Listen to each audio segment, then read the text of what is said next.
ভূত প্রেতে ধরে না, এরকম অনেককে পরিতে ধরে। পরিতে ধরলে তাদেরকে নিয়ে নাকি অনেক কিছু করে, মানে এমন আমার কাছে দেখা অনেক আছে যাদেরকে পরিতে নিয়ে গিয়ে কিংবা পরি তাদের সঙ্গে সম্ভোগ করে বা সহবাস করে। অনেক পুরুষ মানুষ আছে যাদেরকে নিয়ে সহবাস করে বলে তাদের ধারণা। এই বিষয়টা নিয়ে আজকে আমি খোলাসা করব। দেখো কি ব্যাপারটা পুরোটা মানসিক বলতে পারো। আর মানসিকটাকে এতটাই বাস্তবে রূপ দান করে ফেলে তার মনের একটা পর্যায়ে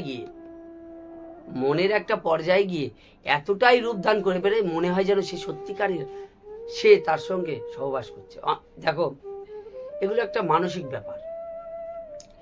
এগুলো থেকে সরে আসার অনেক মানুষ আছে, বলতে পারে না লজ্জায়, যে পরিতে ধরে তার সঙ্গে শুধু সহবাস করে এবং তাকে নিয়ে একদম তাকে শুধু তার প্রেমে আকর্ষণ করে রেখে দিয়েছে, তাকে ছাড়ার কোনো লাইন নেই। অনেকে আছে এরকম। আমার কাছেই অনেকে বলেছে যে আমাকে দাদা গোপন ভাবে বলেছে, তাদের নাম বলবো না, গোপন ভাবে আমাকে বলেছে দাদা আমাকে এরকম পরিতে এরকম করে এরকম বিষয়।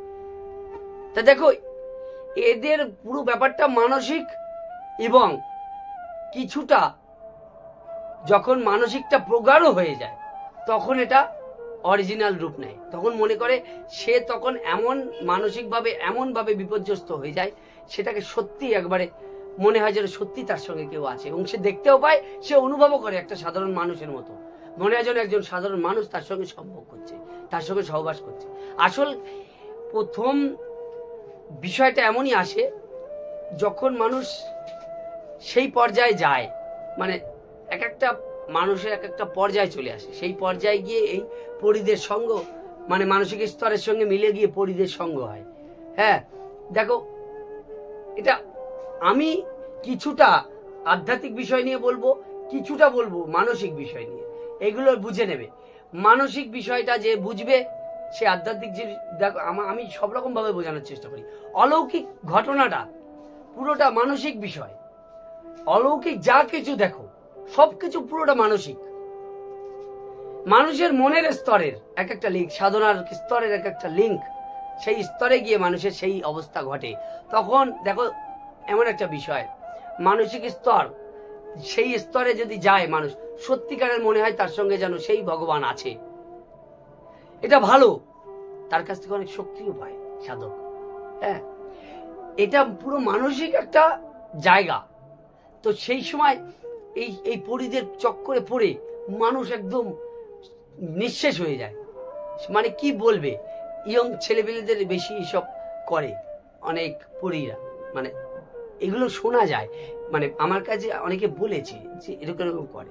দেখো মনেরই বিষয়, কিন্তু মনের বিষয়টা এত গাঢ় হয়ে গেছে যে সে মনে করছে সেটা সত্যিকারের তার সঙ্গে করছে, কিন্তু আদৌ সে যদি কোনো সৎ মহাপুরুষের সঙ্গ করে কেটে যাবে, এবং সৎ মহাপুরুষের বাণী শোনে কেটে যাবে, সৎ আলোচনা করে কেটে যাবে।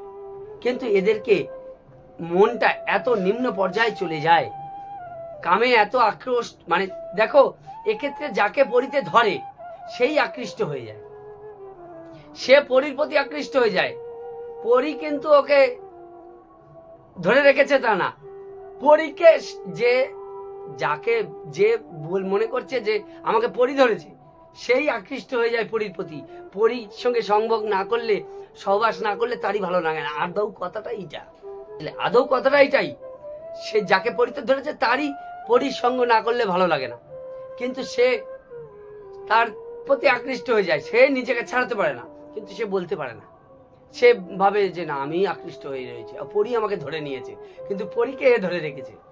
সৎ সংস্কার, সৎ মানুষের সঙ্গ, হ্যাঁ, আর বাড়ির পরিবেশ যেখানে রয়েছে স্যাঁতস্যাঁতে ভাব থাকলে, এবং নেগেটিভ এনার্জি, ঘরে সূর্যের আলো না আসলে নেগেটিভ এনার্জি যদি মানুষের ঘরে প্রবেশ করে, তাহলে কিন্তু সেখানে নেগেটিভ এনার্জি থাকে, তার মন নেগেটিভই হয়ে যায়, তখন এই পরি বলো ভূত বলো সব কিছু আসে। আর যার মন সবসময় হরিমুখী, যার মন সবসময় পজিটিভ এনার্জির মুখী, যার মন আল্লাহমুখী, যে আল্লাহকে প্রচুর পরিমাণে ভালোবাসে, যে প্রচুর পরিমাণে ভগবানকে ভালোবাসে, কালীকে ভালোবাসে, কৃষ্ণকে ভালোবাসে, হরিকে ভালোবাসে, তার কাছে কখনো কোনো পরি আসতে পারে না রে বাবা, তার কাছে কখনো পরি আসতে পারে না। হ্যাঁ বলে, এবার অনেকে বলবে আমি তো অনেক ঠাকুরকে ডাকি। কি ঠাকুরকে ডাকো? মনের মধ্যে তো কাম ভাব ভরা, ঠাকুরকে কি ডাকো? একমাত্র উপায় এর থেকে বেরিয়ে আসার মাতাম। মাতাম বোঝো? হরি নামে যে মাতাম দেয় না, হরি নামে যে মাতাম দেয়, এই মাতামই হচ্ছে একমাত্র উপায়। এইসব পরিটরি সব চলে যাবে, চলে যাবে, হরি নামে সব এই সব সব ঘাড়ের দিয়ে নেমে যাবে। কিন্তু হ্যাঁ, একদিনে হবে না, একদিনে হবে না রে বাবা।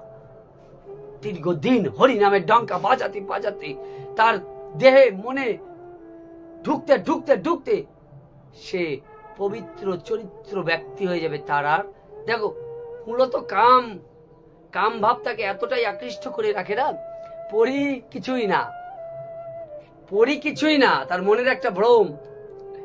কিন্তু মনের ভ্রমটা এত প্রগাঢ় হয়ে যায়, সত্যিকারেরই যেন তাকে তার সঙ্গে দেখতেও পায়, তাকে ধরতে পারে, তাকে অনুভব করতে পারে, সত্যি যারে ধরে সে অনুভব করতে পারে, আর কেউ পারে না। কিন্তু মনের একটা স্তর, মনের একটা লেভেল, সে এতটাই তার মধ্যে ঢুকে গেছে যে সেখান থেকে বের করে আনা মুশকিল। মানুষকে আস্তে আস্তে শুষে শুষে শেষ করে ফেলে, মানুষটা মারা যায় লাস্টে। অনেক সময় এরকম হয়, পরিতে ধরে মানুষকে মেরে ফেলে। বাড়ির লোক কেউ বলতে পারে না, কাউকে বলতে পারে না আমার সঙ্গে এরকম হচ্ছে, প্রতিদিন রাত্রিরে এই ঘটনা ঘটছে। এগুলো এক একটা গুরুতর বিষয়। এই মনের রোগ ছাড়াতে গেলে, বা এটা মনের রোগ যাদেরকে ধরেছে তারা মনে করবে না যে মনের রোগ, কিন্তু মনটাকে এতই তারা এইটা নিয়ে চিন্তা ভাবনা করে ফেলেছে, এতই প্রগাঢ় হয়ে গেছে যে এটা সত্যিকারের হয় তার সঙ্গে। দেখো, আমি একদিক দিয়ে বলছি মনের রোগ, আবার একদিক দিয়ে বলছি সত্যিকারের হয়। মনের রোগটাই যখনই খুব একদম রক্তে রক্তে মিশে যায়, তখনই সেটা সত্যিকারের মনে হয়।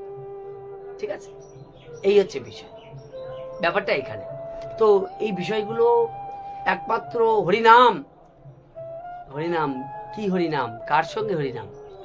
একমাত্র সৎ মানুষের, যে কিনা হরিমুখী, যে হরিকে সঠিকভাবে ডাকতে জানে, তার সঙ্গে মাতাম যদি প্রীতি পারা যায় যাবে। এবার তারপরেও যদি ধরে, সেটা তো তোমার দোষে। পরি ছাড়বে, পরি ছেড়ে যাবে, কিন্তু তুমি তো ছাড়তে চাইছো না পরীকে। পরীকে তুমি যদি সত্যিকারে ছাড়তে চাও, তাহলে হরিকে দেখে মরে যেতে হবে ওই মাতাম খোলায়।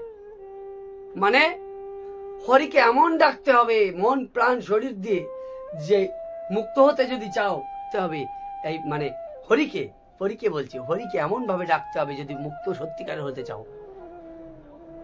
একদম মন প্রাণ খুলে মাতাম খোলায় কীর্তন করতে হবে, দু বাহু তুলে চোখের জল ছেড়ে দিয়ে হরিকে বলতে হবে যে আমাকে এই অভিশাপ থেকে এই মুক্তি করো। একদিন করলে হবে না, দীর্ঘদিন এই পর্যায়ে গেলে তখন একটা তোমার মধ্যে সদ্ভাব জাগ্রত হবে, তুমি এই অভিশাপ থেকে মুক্তি লাভ করবে।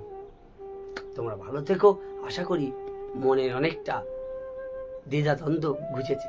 সবার দ্বিধাদ্বন্দ্ব আমি ঘুচাতে পারবো না, বিভিন্ন মানুষের বিভিন্ন মনের অনেক কিছু, সবাইকে আমি সন্তুষ্ট করতে পারবো না। তবে আশা করি অনেকেই সন্তুষ্ট হয় আমার কথা শুনে, অনেকেই আমি বুঝি, অনেকেই আমার শুনে কথা শুনে সন্তুষ্ট হয়। ভালো, তোমরা ভালো থেকো, সুস্থ থেকো।